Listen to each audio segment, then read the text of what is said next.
What's up, football-loving maniacs? Time for another edition of Three Honest Lads. I got to be honest, I went deep into the vault for this one. I pulled out all the stops to try and get the person that everybody's been trying to speak to on the phone, on Zoom, a text, an email, get my ESP going. We know about ESPN, but ESP, get the mental telepathy. It took me a little bit, and I got to be honest, I wasn't successful. That's why you have friends. Friends help you out. We are, however, fortunate enough through all of that work to be joined by a man whose resume is very difficult to say in one little stretch of a sentence. So what I'm going to do is I'm going to introduce him first, then we're going to dive into his background, both playing and managerial career, and then we'll get it going. So without further ado, Mr. Frank Yallop, head coach currently of the Las Vegas Lights. How are you, sir? I'm doing good. Thank you, Devin. Yeah, thank you. Beyond grateful for your time. I was just saying before we jumped on that I haven't had the opportunity to speak to Frank since 2017. That was when he was still with Phoenix Rising. That was so much has gone on since then. So I kind of just want to start here, understanding this beautiful game, and it takes people in so many places. I don't really think people around the USL Championship understand what you've been through as a player. So let's go all the way back. If I'm not mistaken, you're from Watford. Is that correct? I was born in Watford, correct, okay, yes. Okay, so you're born in Watford, but you came up through Ipswich Town, correct? Yes, so I was born in Watford. My parents immigrated to Vancouver, Canada, when I was 10. And then I was playing soccer, obviously, as a youth player in Canada.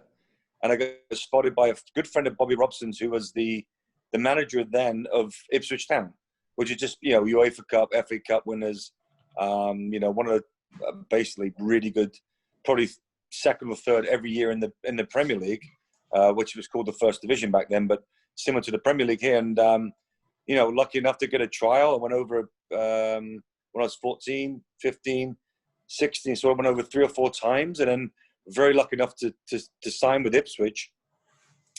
And I spent 16 years there. So I signed and I stayed there basically. So, and then I come back to. I wanted to get back because my parents were still living in Vancouver. So I wanted to get back to North America to be closer to them. So I signed when I was 32, which was 1996, with Tampa Bay Mutiny. And I played one of the greatest players I've ever played with, Carlos Valderrama. El Pibe, yep. Oh, unbelievable. Like, he was just gifted and a terrific guy. And I think that's one of my things. I think that when I'm coaching now, I like to see good people do well. And I think he's one of those guys that was such a nice fella and what a fantastic player. And it kind of stuck with me. But yeah, lucky enough to do that. And that was my playing career. I had 3 years in Tampa, played 80 games. I probably played about 500 games professionally, close to 400 for Ipswich, and then come over here and played 80 or so with Tampa, and then a few international games, about 50. I think it was 52 international caps with Canada. If I'm not mistaken, Canadian Soccer Hall of Fame, correct, sir? Correct. Yes. Wow. Very fortunate and honored to do that. Yeah. Hats off to you there. I want to stay with MLS for a second before I jump back to Ipswich Town. I personally remember seeing you play. So I grew up in Nebraska, but I moved here in my teenage years. I lived in South Florida. I still am. They'll always be in my heart. Miami Fusion boy. I've got some of the original jerseys. I almost wore it. I had it on, and you probably saw me have it on. I was like, you know what? Maybe it's a little disrespectful. You should have wore it. I should have, huh? I should have. You should have wore it. I'm just going back, and I'm sorry to interrupt you, but no, go. Troy Dyack scores a winning goal to put us into maybe the semis or the finals. I can't remember. In 2001, I think it was into the finals. Miami had a great team. Yeah, Preki and Mastrani and a great coach in Ray Hudson. So they had a good team. Fortunate to win there, but rest is history. We're going on to win the championship. No one against beat Miami. My brother was in college at that point in time. I was very, very young. I actually had the opportunity. So 1996, I was 12. And like 95, 96, a bunch of the teams came to South Florida for training camp. They were at Florida Atlantic University in Boca Raton. They were also at Lynn University. And yes. I still have, it's pretty crazy. I have pictures. I have a picture with Tony Miola holding his gloves. I'm 12 years old. Tony's ponytail is flowing, the lock's going. Brilliant. But it was crazy. Alexi Lalas had not only the goatee and the long hair, but my brother was at college at Eckerd College, which at that point in time was a Division III school, still may be. And Jim DeNoble was the coach. And I'll never forget, there was a pub down there. It's called the Harp and Thistle. Maybe you've been there, maybe not. But Stevie, go I've ahead. been there. Yeah, Yep, it was. It's gone now. I don't know if you know that or not. Oh, I didn't know that. Yeah, and so they became very friendly with Stevie Ralston. Stevie Ralston was always super cool when I would come over and visit my brother. And Great kid. Yeah, Tampa Bay legend. Exactly, a kid back then. It's nuts. Alpibe was one. Just he was always so funny because nothing he ever did was, when you watched him, it never looked like it was 100 miles an hour because there was a grace about him. But it didn't matter how many touches are on the ball. He was never at full sprint. But the guy there was this mysterious flow about him that was seamless, just front to back. I mean, Colombian international.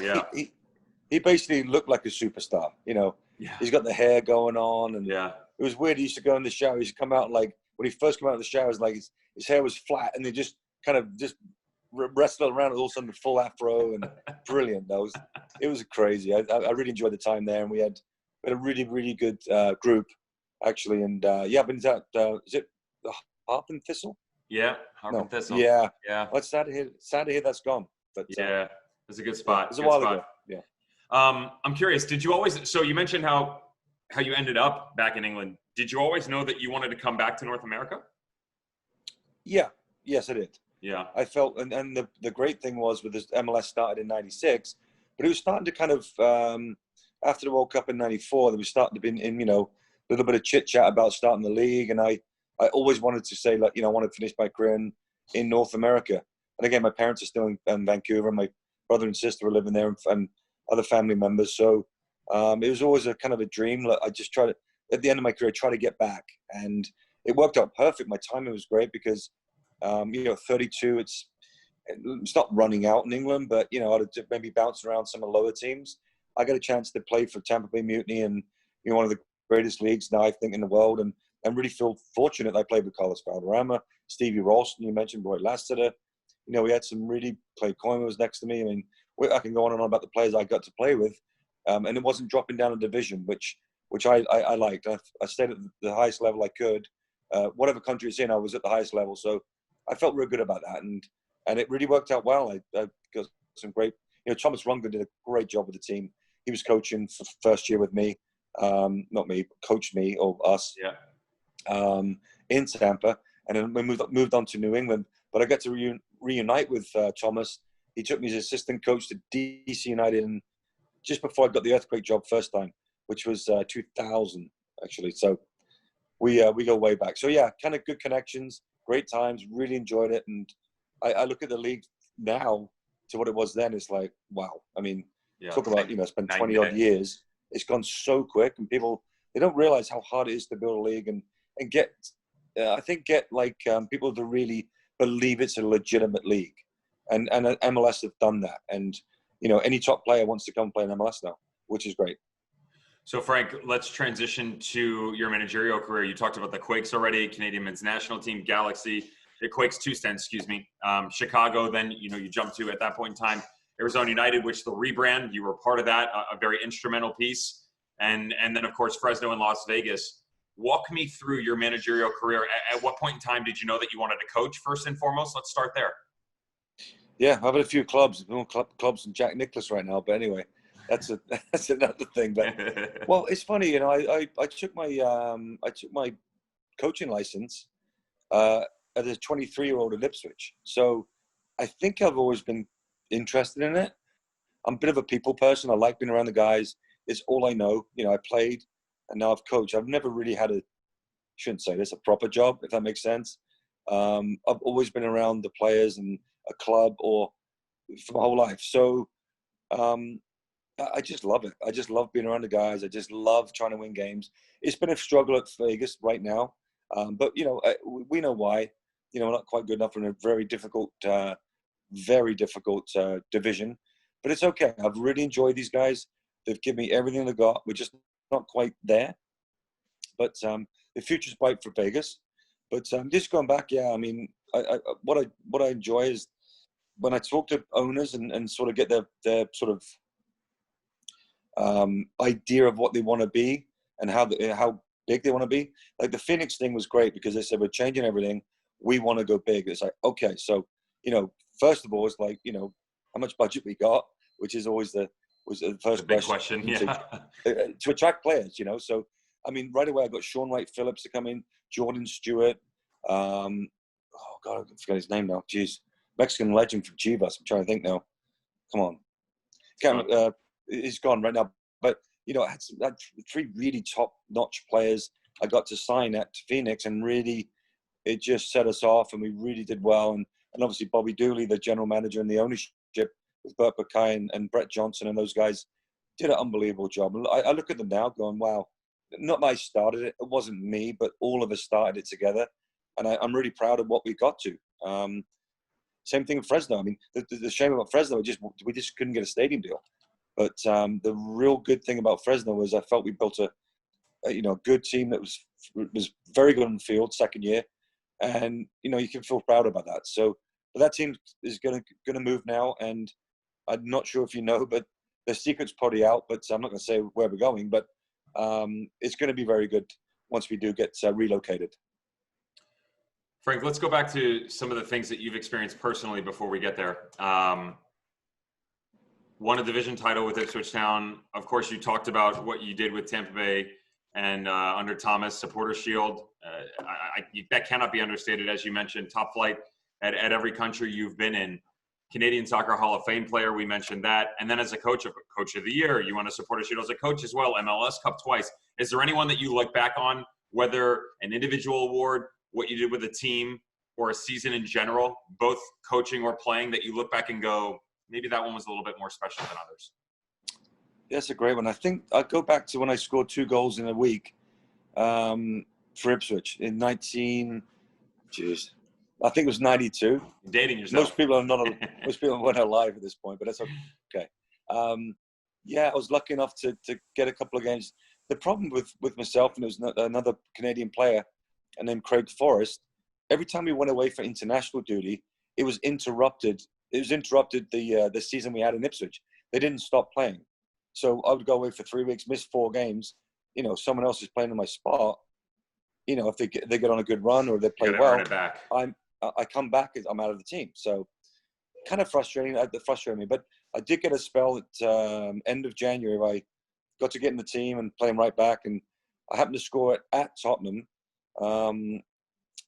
We went on, I think it was a second goal. But yeah, scored the second goal. We won 2-0. And then I played against Man United at home on the Saturday. And I managed to score the winning goal in that game. So I don't score many goals. I scored maybe 10, I think 10 professional goals.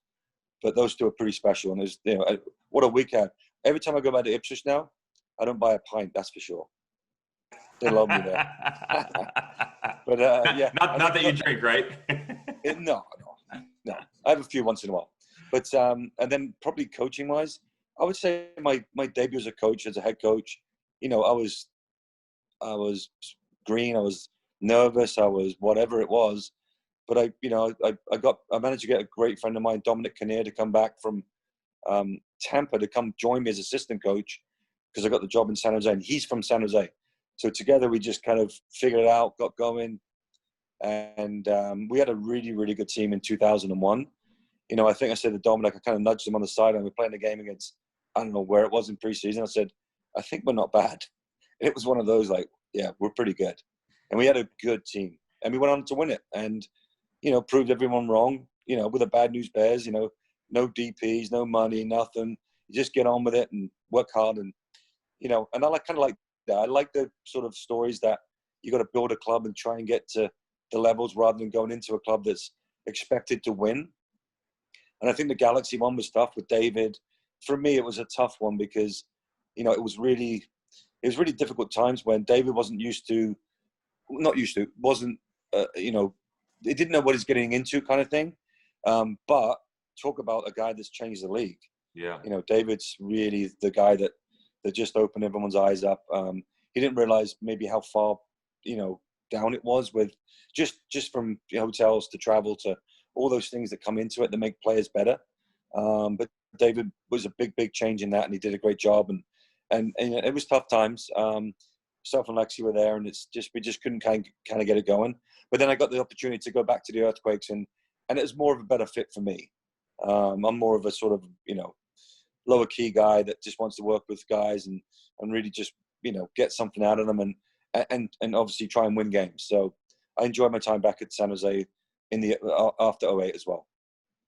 So you talked about what you went on in MLS, and of course your time with what was Arizona United, then the rebrand, all the players, front office, Bobby Dooley at Phoenix Rising that everybody now knows it as.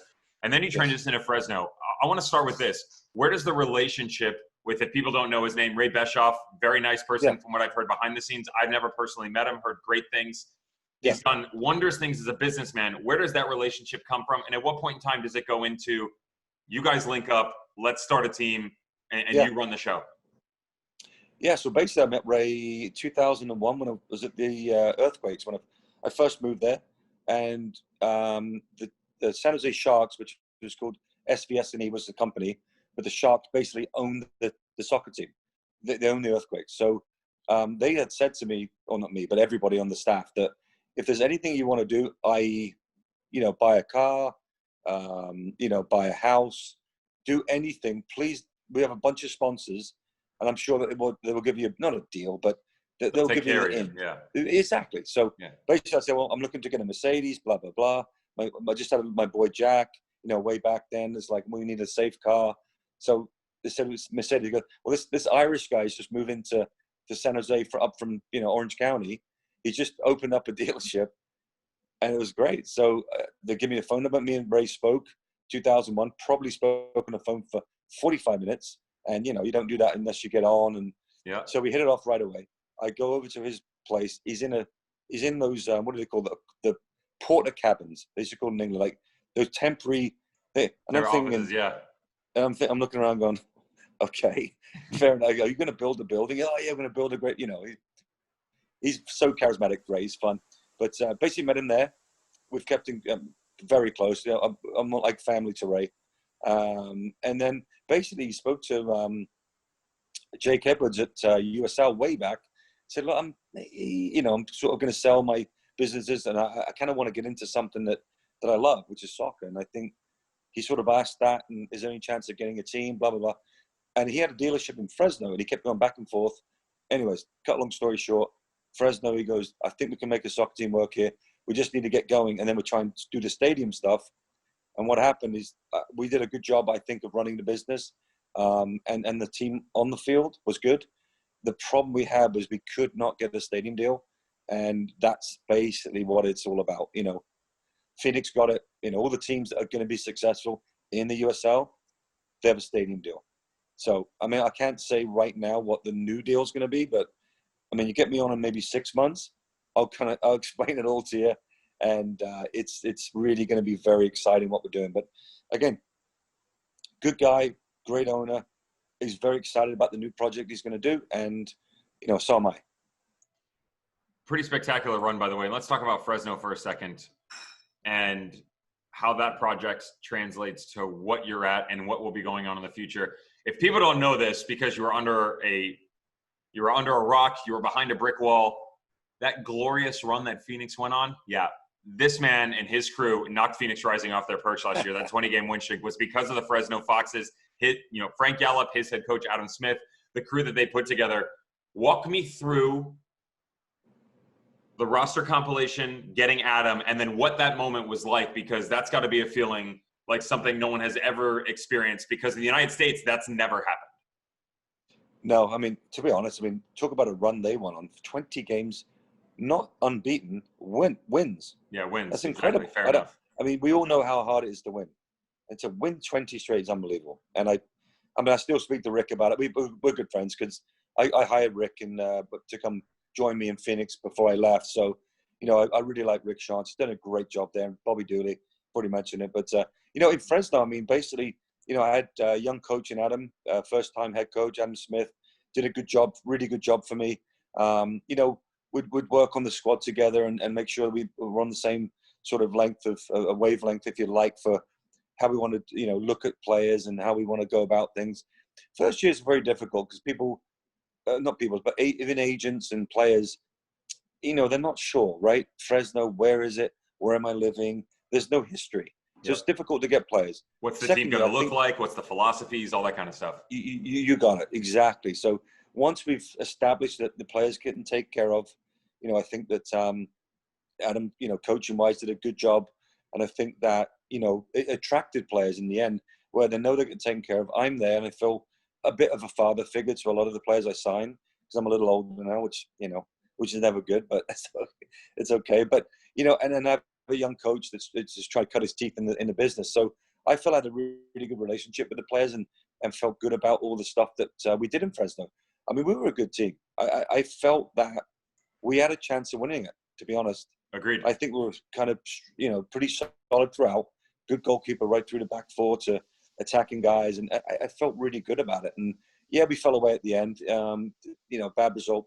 We had in the playoffs at home, had a red card, blah, blah, blah. Hey, listen, that's playoffs, right? You can't. But, but what Ray did, and just the owner, he did a good job of realizing that it ain't going to work here. And then we need to change. And he's very good at that. And he recognized it and said, Frank, I'm going to try and move the team because I just can't get a stadium deal done. And it's miles down the road. It's another 5, 6. And we can't survive playing in a baseball stadium, doing conversions and no sort of stadium sponsor and all that stuff that goes into it. So basically made a great decision to say, look, I want to up and move. And the league were great with him and they allowed him to do that. So here we are. I'm not going to say where it is, but we're going to be moving pretty soon. And, we're going to open up and that'd be great. I'm excited. So to be fair, before we go any further, did you have an idea that maybe something in between might be of interest to you before you took that next step, i.e. Las Vegas Lights? No, I know. No, so I'm basically in between projects. So once I left Fresno, Ray said, look, I'm keeping you. Yep. So he's been great. He's hired me. He's paying me. But it allowed me to, help out. And I've known Brett Lashbrook at LA. Well, Las Vegas. We started together in the league, if you remember. So Fresno and Vegas come into the league together. So I used to talk to Brett quite a bit and say, what are you guys doing over there? What are you doing with season tickets or whatever? Just kind of chit chatting. And we hit it off. And I saw he'd left the previous coach go. Let the previous coach go. And I just called him up to say, can I help out in any way? Can I get someone to just come in and work? Or he goes, yeah, sure. You get your butt over here. Yeah, it was funny. I said, well, I'm not doing anything. He went, well, you'd be great. I was like, oh God, what have I said? Yeah, whoops. But in the end, it's like it's oh, there you go. Yeah, sorry, I lost you for a second. It was like I haven't coached for a little bit, and I love coaching, and I thought, you know what, I want to do it. And I spoke to my wife. I did say to Brett, give me 24 hours. I got to talk to my owner, Ray, and I got to talk to my wife and family. So it's been 3 months. It's been great. I've really, really enjoyed it. We haven't got the results, but I know why. People think you just come in and click a finger and you're going to win a bunch of games. Not how it doesn't it works. work that way. No. That doesn't work. So, no. We have the talent that's where we're at. And I think I will say one thing. These guys give me everything they got. And I love that about them. So I'm excited about the future for Vegas. I think that, getting the right pieces for next year, getting the right coach involved, this could be a really good franchise. And I told Brett that, and we talk about it all the time. And he's excited about it. So I'm going to help him with the process if I can. It's obviously up to Brett to pick the coach, but I feel we've got some assets already from this season that we can keep for next, and hopefully it can be a successful team. Yeah, I've said to people on the outside, I was actually on the road call for Phoenix for that 3-3 draw, and people went, oh, the extra time in this, I think I said, no, you need to understand something. I'm the type of person who I'm calculated in my comments, but I'm also a realist. Phoenix didn't lose that game. In my opinion, Vegas did, because you guys were the better team. You had more chances. You had the better run of play. You were on the front foot. You could have easily walked out of there with a win. Now, the scoreline at the end, it's 3-3, whatever, but that was a run where you beat Orange County as well. You were coming off to a Defiance win. Really good run, and I think people need to understand that COVID is a difficult thing to navigate in general. You come in mid-season. All of these variables affect the performance in the club. This core, like you said, the right coach taking another step next year. And I see great things for the organization for sure in the future. I 100% agree with you. Yeah. Yeah. And we lost Ramon Del Campo. Yep, was our sort of leader at the back. He had some personal things he had to take care of. Has now gone to OKC, which is great.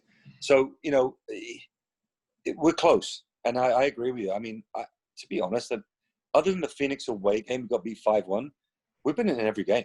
Yeah. And we've just made little mistakes to cost, and they're little, but they're catastrophic for a result. But we've been punished. And I think I just keep the guys upbeat because I'm saying you're doing some good stuff. When we attack, it's like, wow. You know, it's actually great to watch. We work a lot on it in training. Not obviously when you've got a bunch of games because you're resting and rest play. But when we get a chance to work on it, these guys are good going forward. And I love that. I think if you can get that sorted out, then I can sort of work on the back end. Let's be more solid. But you can't get guys to score a bunch of goals. And we've scored a lot of goals in a lot of the games we've had. So I think that spell we scored, if I'm not mistaken, we had four games in a row, and we scored 12 goals, 3 a game. So good things for Las Vegas Lights. And I think I'm excited for Brett in the future. Frank, I wouldn't be doing my job if I didn't ask. Selfishly, has that process started, and do we have any idea of what the head coach for Las Vegas Lights looks like in the future? Not yet. No, I'm speaking to Brett this week, and again, I'm not the guy that's going to hire him. Brett is. So I just want to guide him in the right direction and getting some guys that I think in front of him that would be just a solid, a good solid choice. I think that there's some good coaches in the league, and there's a lot of good young coaches around. So, you know, I'm not going to say that there's no names coming out, but I have a little short list where I think that Brett needs to talk to these guys and really figure out, you know, does he connect with them? He needs to give them he needs to give the vision of the club, and that coach has to say, okay, I'm ready. I'm going to buy into what you're doing. I'm excited, and I'm a good coach that's going to win games. I mean, you know, 17 teams in the league, you've got to be in the top 10 to make the playoffs. I'd be shocked if they can't do it for next year, because the talent they have right now and adding to it for next year, they should be fine. So, Frank, I think we're both on the same page that the future for Vegas looks bright, and whoever leads them, you know, involved in the process, you're not going to give us an inkling. That's fine. I respect that. You know, my wife won't even tell me what we're having for dinner. So it is what it is. You've alluded to a couple times the possibility of another project in the future. Is there any chance whatsoever that maybe if there's a knock on the door and a bottle of, I don't know, Guinness, Scotch, bourbon, you tell me what needs to happen on that door right around the corner that we're seeing with that lamp in the background, that maybe you give us an idea of what's going on, or should I just excuse myself? No, you make it good. I mean, I've been talking about it a little bit, and it's kind of been out there. So, you know, with the team from Fresno is moving to Monterey. We haven't announced anything yet, but, you know, Monterey, California. So it's exciting. And I think it's the right move for us. We've got a great stadium deal. You know, Ray's done a fantastic job of, you know, relocating the team to be successful. And then in the end, it's what the league needs. It can be floundering in some market where we can go somewhere else and have a really, really good deal. You know, fantastic place to play, you know, attract players, one of the most iconic, beautiful places in the world. You know, I'm excited to be coaching there if it goes through. I'm half joking, but it's not announced yet, but the rumors are out, and I think you got a good heads up with that one. But yeah, so we're looking forward to it. It's not announced, but we'll within the next 2 or 3 months, or 3 or 4 months, excuse me, we'll have a good announcement. Giving all the preparation that goes into this process, you know, you've already done it recently. You've done a rebrand as well. You know, Arizona United, Phoenix Rising. Of course, I'm referencing Fresno. You're helping out Vegas now. Given everything that goes on, how deep into this process are you? I mean, yeah, we're deep. I mean, you know, the league have said, yeah, we can move. There's no sort of team name, team logo.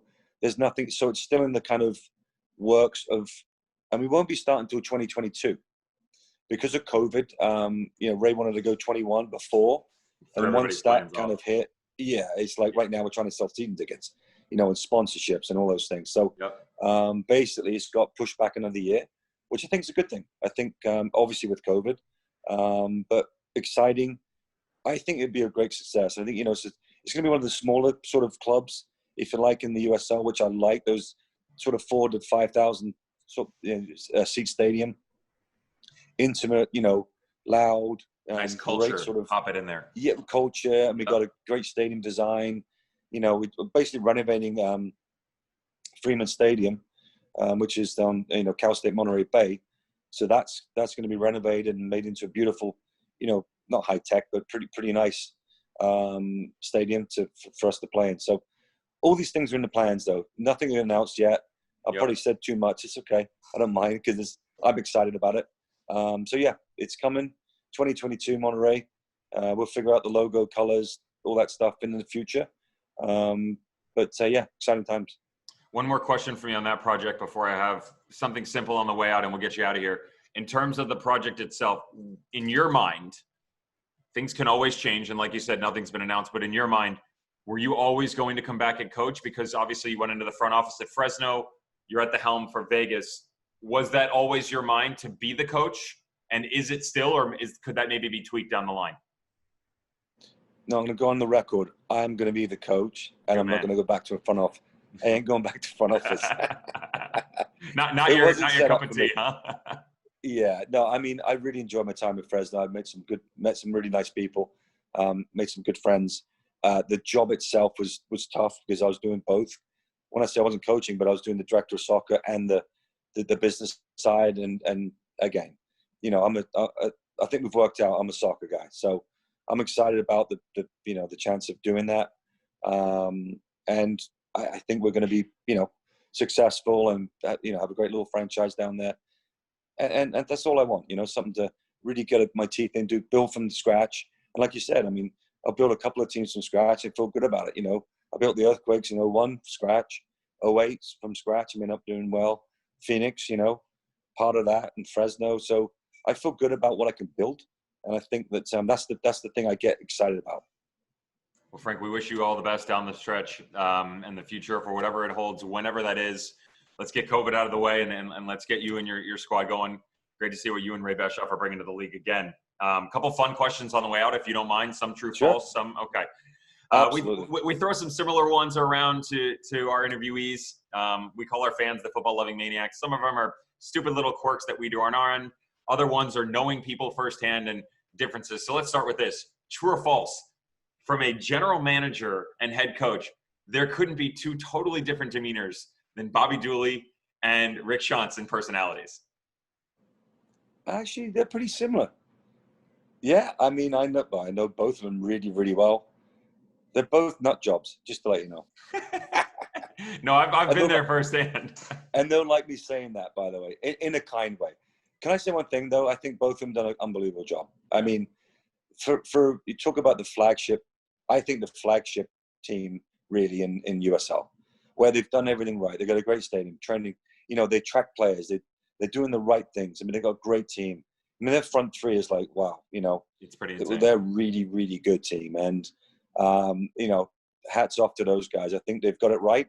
The ownership's been great too. They've stuck with Bobby and not stuck, but trusted Bobby and Rick to lead them to where they want to be. And there's no better team in the league right now. I don't think. They just got beaten the game, but that's normal. It's soccer. But again, I think that a lot of clubs should look up to them and what they've done. And it's down to Bobby and Rick on the ground. And then obviously the ownership with Bert Bukai, Brett Johnson, all these guys that work really hard behind the scenes to make it right. And I'm proud of them. Well said. I'm with you on that one. This one's not a right or wrong. It's just people are curious because, in my opinion, there's only right or wrong. Chocolate or gummy candy? Do you have a sweet tooth? And if so, which one of those is it? Cadbury's chocolate. Oh, good man. Good man. Oh, See, you get it. Actually, to be honest, so I used to always get the British one, get it sent over and get people to bring it back. But now it's the one in the right? US, but one in the US now it's a lot better. I don't know what's happened. I don't get it. They've changed the cocoa level or something's up because it tastes pretty good. My favorite's fruit and nut, Cadbury's fruit and nut. So anyone wants to buy me some and send me some, I'm in. Again, I've always said that for me, the stuff overseas is so much different. I used to get it in Germany all the time when I was living there. It's like Kinder as well. Kinder tastes different here than it does overseas. I don't get it. I think that there's some restrictions on the taste the How sugar good it can level, I be. think. Yeah. Something, yeah. Well, it's funny. Yeah. My best friend in the entire world, my best mate, he was the best man at my wedding. After living in Germany, when I moved home, he got married, and he's Swiss international as well, and so he's got dual citizenship. When he was going back, his cousin, doesn't matter who it was, played for the German national team, played for Bayern for a long time.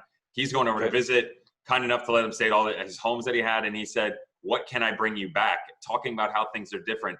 I said, "Fanta." And he said, "Really?" Fanta in Germany is like carbonated orange juice. It's insane. Yes. It's ridiculous. Yes. But here it's like highlighter water, you know? I agree with you. Fanta was massive in England too. Yeah. Definitely. I love Fanta. Yeah. So with your background, but also being in the States for so long, intertwined in this culture, coffee or tea? Oh, that's a good question. I'm both. I mean, when I get up in the morning, I'll make a cup of tea, take one to my lovely wife, Karen, in bed, usually. Anyway, but tea to start with.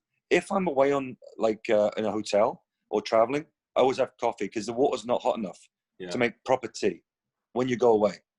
At home, I boil the kettle and just keep it boiling. And I need it really hot, my tea. So I guess I'm both. I don't know. It's a good question. Favorite, if you do go tea, well, let's combine those then. Okay, let's start with coffee. PG Tips. Oh, okay, there it is. Done. I knew you were going to ask me. Done. Yeah, well played. Yeah. How about with coffee then? Black, cream, sugar? Just cream. Just cream. Yeah, once in a while. Sweeten up a little bit. You know, if I'm a little bit sort of, I don't know, in a sweet mood, I might add a little bit of sweetener or brown sugar or something like that. But normally I just have it just black with cream. Given your playing background, managing places you've lived, do you have a favorite city in the United States?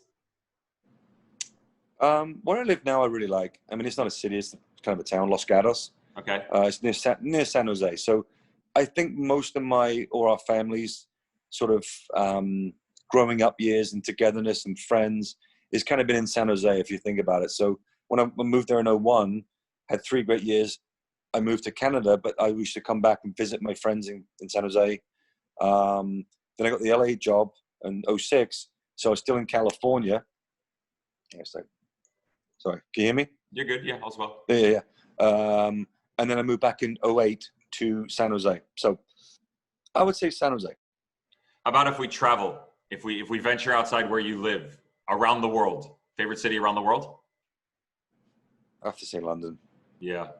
I mean, I haven't traveled too much. I mean, I've been to Madrid. I've not been to Barcelona. Mm-hmm. Been to Paris. You know, I've been to some major cities, and obviously a lot of cities in the States. I mean, New York for me is I enjoy it. I think I lived in Chicago for a bit.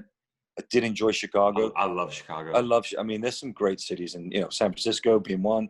I mean, you can go on and on, but I'd have to say London. I really enjoy it because I think the football for me is just so passionate, and you can see any team play out. You got Arsenal, Chelsea, Tottenham. So many clubs. It's so many clubs. I mean, it's like not nine, but I don't know how many in the Premier League, but quite a few. And then keep going down, and then in the Championship, and then keep finally going. League 1, League 2, National League, absolutely. I know. I think there's 15 pro clubs in London. And it's like, hang on a second. I mean, incredible. But yeah, so I'd say London. And I like the people. I just think that the vibe's good. It's, it's a fun place. I think so much history.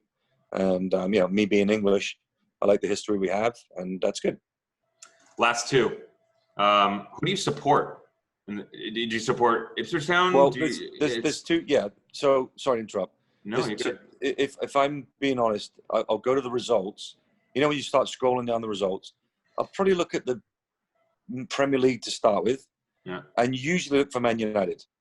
I thought Man United under Alex Ferguson was my favorite team to watch ever, because it was just under Fergie. It's a little different now, though. Correct, but under Fergie, I don't think you could get a better team that didn't give up, had guys that maybe not as talented as, and I think he was one of the best, if not the best, at getting the best, out of players. Out of a player. Whether you're, John O'Shea, I'm not having to go with these guys, Wes Brown, John O'Shea, you can go on and on. Just really Darren Fletcher. Solid players, but they fitted into a team that, with the talent they had to win, and he got the best out of them. So then I slide down to Ipswich, always. Watford, born there. My brother's a mad Watford fan. So, and then Arsenal. My dad was a massive Arsenal fan. He's not with us anymore. He died 2 years ago. But he, you know, I used to always watch the Arsenal results and to see where they're sitting and how they're doing. So Man United, Ipswich, Watford and Arsenal together. Curious, one just follow-up before I ask you the last one and we'll get you out of here. In terms of the admiration for Man United, because that you have experienced Fergie's tenure. I mean, in your playing career, you know, he comes in the 80s, he grabs them, takes them through what they did, and then, of course, departs in the early teens of the 2000s. Is your admiration and like for that club, is it because of his ability to do all the things and the culture that he created, or was it just the way that they played in general? Some of that can go hand in hand, but it can also be separate. That's a great question. I'd go hand in hand, but I think it was down to Fergie. Yeah. I mean, I don't know him personally. I've met him. Mm-hmm. I just think he was just so driven, but he was tough, but the players liked him. You know, he was a little bit mean to them. I'm a little bit different to that in my demeanor, but I look at him and saying, in the end, the players really trusted him, and admired him. Whether they liked him, you know, who knows? It didn't matter at that point. Like Roy Keane didn't in the end, but I tell you, Roy Keane respected him when Fergie was the manager. So I think that part of it is, and I like the way they played. I love wingers. You know, I don't know if you look at my teams, but you know, probably even Vegas now is like, it's sick of me saying get it wide and get a good service in, because kind of a forgotten art a little bit, crossing and attacking balls in the box and from that angle of attack rather than through balls in the passing. And I get all that, but when you're maybe not so much not talented, but you know, style of play, I do like crosses and I do like balls in the box that kind of create havoc. And Man United were the best at that. Yeah, you got a couple on your end right now. Junior, Rashawn. I like Jaden Wagner. You brought him. I like what he's been able to do for you guys. Raul is Mendiola is one that comes to mind as well. And they all interchange. That's one of my favorite things about your squad right now is they understand the space that they occupy, but at the same point in time, if he pinches here, the other one steps there. There's good relationships that are really cultivating, which again goes back to. I just really feel bad for the guys that we just can't quite win. And again, it's going to be good. We've got some good players, and it's just one of those things. We just get punished for, you know, silly mistakes. And you know, we're not unlucky. You know, that's a big thing I always say to them. You're not unlucky if you keep doing the same things to concede goals. So, but we're working on it. A great bunch of lads, really enjoying it. We've got 3 games left. We've got 2 at home, 1 away. Let's try and get 3 in a row, and you know, again, you know, finish with a bit of a bang and see where it takes us for next season. Well, Frank, you got the 3 games that you mentioned, by the way. You guys can play spoiler. You play Los Dos, Orange County, and then on the road at Reno. One of those teams fighting for a 1 spot in A. The other one's fighting just to get into the playoffs. So you can at least have a little fun there and knock them off their perch. Last question that I ask almost every single coach that we get the opportunity to interview who carries a resume such as yourself. I've asked John Hackworth. I've asked Dave Sarachan. I asked Ian Russell, guys that have been in the thick of this for quite some time. Most of them you're obviously going to know and have a relationship with. In the United States, pro-rel, yes or no? What's that? I said, in the United States, promotion, relegation, yes or no? No. No. You like the way it is? No, it's not going to work. Okay. Yeah. Perfect. I mean, sorry, you can't have, you know, a stadium with 5,000 people and going up to MLS. It just doesn't work. Right now. There you go. Frank Yallop gets it. That's his opinion. We respect it. Frank, we are beyond grateful. I cannot say it enough for you coming on, lending us your time. We love what you've been able to do so far. We look forward to the finish of the run-in on the year, what the future holds. Thank you so very much. You're an honorary lad, sir. Pleasure. Great having you. Really good coming on. Anytime you want to have me on, I'm available. So thank you for having me, Devin. Thank you, sir. Football-loving maniacs. Peace.